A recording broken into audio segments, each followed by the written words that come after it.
मेरी जीजियों से, मेरे जीजाओं से, बेटियों से, बेटाओं से। मंजिल तक पहुंचने के लिए पांव की जरूरत होती है और शंकर तक पहुंचने के लिए भाव की जरूरत होती है। मंजिल तक पहुंचना है तो पांव की जरूरत होगी और शंकर तक पहुंचना है, शिव तक पहुंचना है, शंकर से कुछ प्राप्त करना है, झोली पसार कर अपनी झोलियों में खुशियां प्राप्त करना है तो भाव की जरूरत होती है, केवल भाव। आप कितने धनपति हैं, कितने करोड़पति हैं, कितने सत्तापति हैं, कितने वैभवपति हैं, कितना आपके पास में वैभव है, कितना धन है, कितनी संपदा है, वो कोई मायना नहीं रखता। आपका भाव कितना है, शंकर जी के प्रति आपका दिल कितना है, भगवान शंकर के प्रति आपका भाव कितना है, वो देखा जाए। और कभी मौका लगे ना तो एक बार सीहोर कुबेरेश्वर धाम रुद्राक्ष महोत्सव में आकर देखिएगा। हीरे की चूड़ियां पहनने वाली मेरी जीजियां, जिनके घर में 10-10 नौकर काम करते हैं, वो भी कुबेरेश्वर धाम में बर्तन मांजने की सेवा करती हैं, आकर सेवा में लगी रहती हैं, भोजन बनाने की सेवा करती हैं। जिनके घर में 10 नौकर लगे हैं वो कुबेरेश्वर धाम में आकर बाबा की सेवा में लगती हैं। उनसे पूछो कि तुम क्यों सेवा करती हो, उनसे पूछो कि तुम यहाँ आकर क्यों करती हो सेवा, तो वो कहती हैं हम साल में एक बार बाबा के धाम आते हैं और कुबेरेश्वर बाबा के यहाँ आकर सेवा कर कर जाते हैं। साल भर कुबेर भंडारी इतना देता है कि हमारी सेवा के लिए 10 नौकर लाकर खड़ा कर देता है। ये उसकी कृपा, ये उसकी उदारता, ये उसकी दया। शंकर भगवान ने पूछा कौन सा रूप, तो कि जो मैं बचपन में भजती थी, जो मैं बचपन में भजती थी, जिसको मैंने बचपन में दर्शन किए हैं, छोटा सा शिवलिंग, छोटा सा शिवलिंग, ठीक है, छोटा सा शिवलिंग का रूप शंकर भगवान रखने को तैयार है, ठीक है। शिवजी ने पूछा कि मुझे उठाएगा कौन। पार्वती जी मुस्कुरा कर कहती हैं सुनो भोलेनाथ, आप अगर अपने असली स्वरूप में बैठते हो ना तो दुनिया का कोई तुम्हें तिल भर नहीं हिला सकता, पर जब तुम छोटे से शिवलिंग के स्वरूप में हो जाते हो तो कोई बच्चा भी तुम्हें गोदी में ले लेता है, क्योंकि वो आपको भोला मानता है, वो आपको भोला मानता है, वो आपको भोला समझता है, सरल सहज।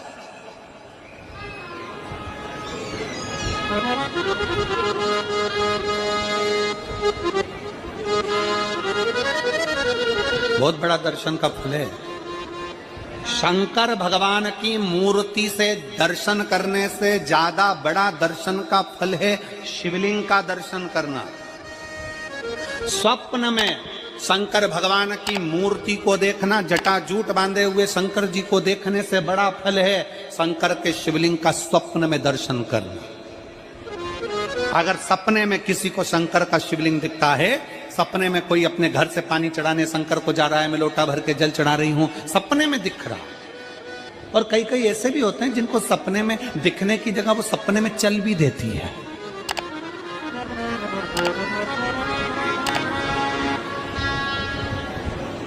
महाराष्ट्र में कथा थी तो वहां एक पत्र आया था, एक भाई ने लिखा था मेरी पत्नी से मैं बहुत परेशान हो गया हूं। उसका नाम हमें स्मरण में नहीं है, सिरपुर की कथा में वो पत्र था। तो उसने लिखा मैं अपनी पत्नी से परेशान हो गया हूं।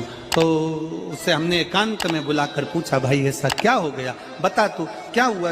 उसका फोन नंबर था, उसको फोन लगवाया, पूछा क्यों परेशान हो गया। उसने कहा मेरी पत्नी रात को चिल्लाती है, बोलबम का नारा है बाबा एक सहारा।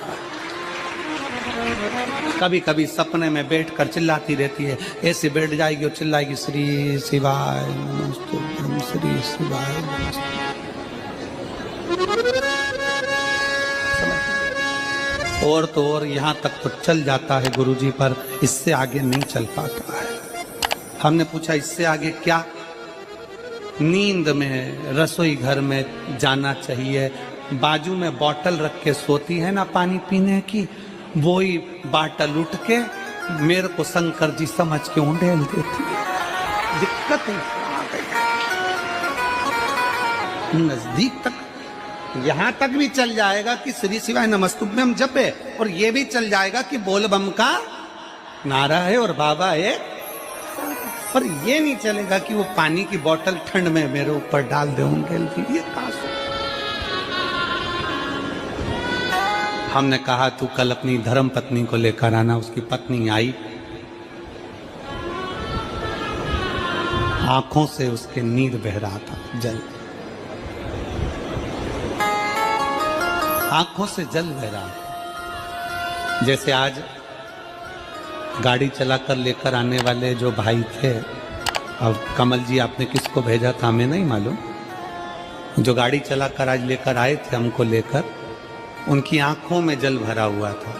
वो कह रहे थे जब पहले गुड़ियारी में कथा थी, सबसे आखिरी में बैठकर कथा सुनी थी, एक विनती करी थी बाबा से कि बाबा बस ऐसा कर देना। दूसरी कथा मैंने रायपुर के पास में जब हुई अमलेश्वर में, तब कथा के मध्य में बीच पंडाल में बीच में बैठकर सुनी थी। फिर वहां भी बाबा से एक विनती करी थी, और आज मेरे बाबा ने ऐसी कृपा कर दी कि आपके नजदीक में बैठकर गाड़ी चलाकर यहां तक पहुंचा।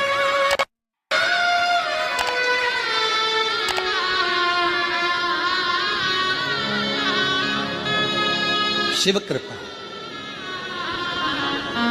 गाड़ी चलाते चलाते उनकी आंख में जल था, तो हमने उस दीदी से पूछा, जीजी तुम रो क्यों रही हो, ये बताओ, रोने का कारण क्या है?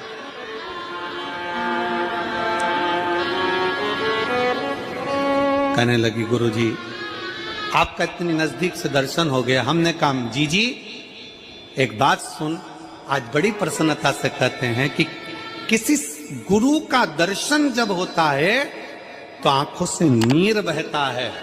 भगवान से प्रार्थना करना कि एक बार उसका दर्शन हो जाए तो हमारी जिंदगी उसकी हो जाए, उसका दीदार।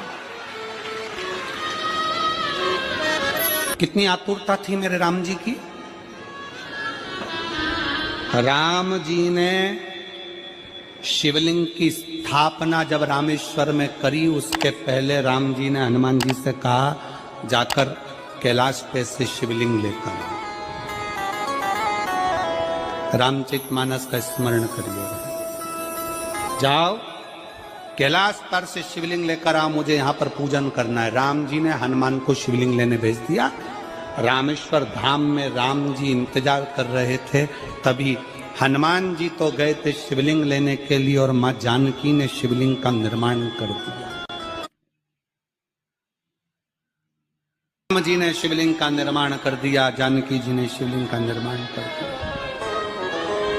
मतलब शिव जी को प्राप्त करने के लिए क्षण की भी देरी नहीं करना चाहिए। तुरंत हनुमान जी शिवलिंग लेकर आए, हनुमान जी की आंख में जल। हनुमान जी बोले प्रभु वो, हनुमान जी बोले नाथ मेरे को शिवलिंग लेने भेजा था और मैं शिवलिंग लेकर आया, उससे पहले आपने रामेश्वर धाम की स्थापना कर दी।